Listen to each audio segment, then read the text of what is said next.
এই যে ঘরবাড়ি ভাঙার ও গুড়িয়ে দেওয়ার দৃশ্য দেখছেন, এটি ভারতের গুজরাটের ঘটনা। কেন ভাঙা হচ্ছে ঘরবাড়িগুলো? কারণ এসব বাড়ি নাকি অবৈধ বাংলাদেশিদের, তাই বাড়িগুলো মাটির সঙ্গে মিশিয়ে দেওয়া হচ্ছে। ভারতের প্রধানমন্ত্রী নরেন্দ্র মোদীর রাজ্য গুজরাট। এই রাজ্যের ঐতিহ্যবাহী বাণিজ্য নগর সুরাট। সুরাটের চান্ডোলা লেক এলাকায় অবৈধ বাংলাদেশিদের ঘরবাড়ির সন্দেহে উচ্ছেদ অভিযান শুরু হয়েছে। গুজরাটে অবৈধ বাংলাদেশির সন্দেহে 1000-এর বেশি মানুষকে আটক করা হয়েছে। তাদের ঘরবাড়ি শনাক্ত করে এখন সেগুলো ভেঙে ফেলা হচ্ছে।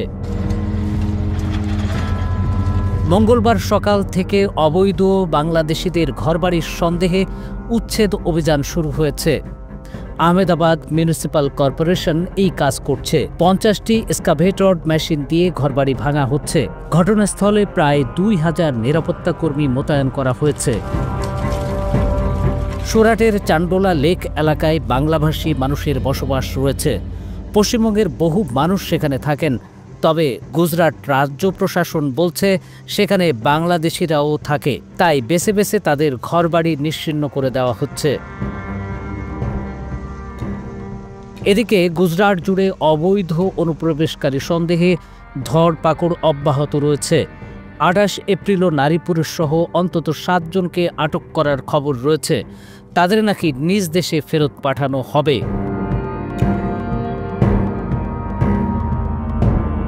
আটক হওয়া ব্যক্তিরা বাংলাদেশি নাকি পশ্চিমবঙ্গের বাসিন্দা তা এখনও স্পষ্ট নয়। এ বিষয়ে অন্তর্বর্তী সরকারের কাছে কোনো তথ্য নেই বলে জানিয়েছেন পররাষ্ট্র উপদেষ্টা মোহাম্মদ তৌহিদ হোসেন।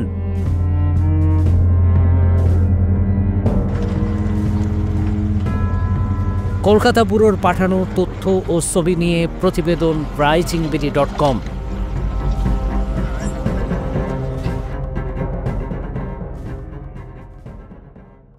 দেশ জুড়ে তোলপাড় ওয়ালটন ফ্রিজ কিনে হতে পারেন মিলেনিয়ার। এছাড়াও রয়েছে লক্ষ লক্ষ টাকার ক্যাশ ভাউচার সহ কোটি টাকার নিশ্চিত উপহার।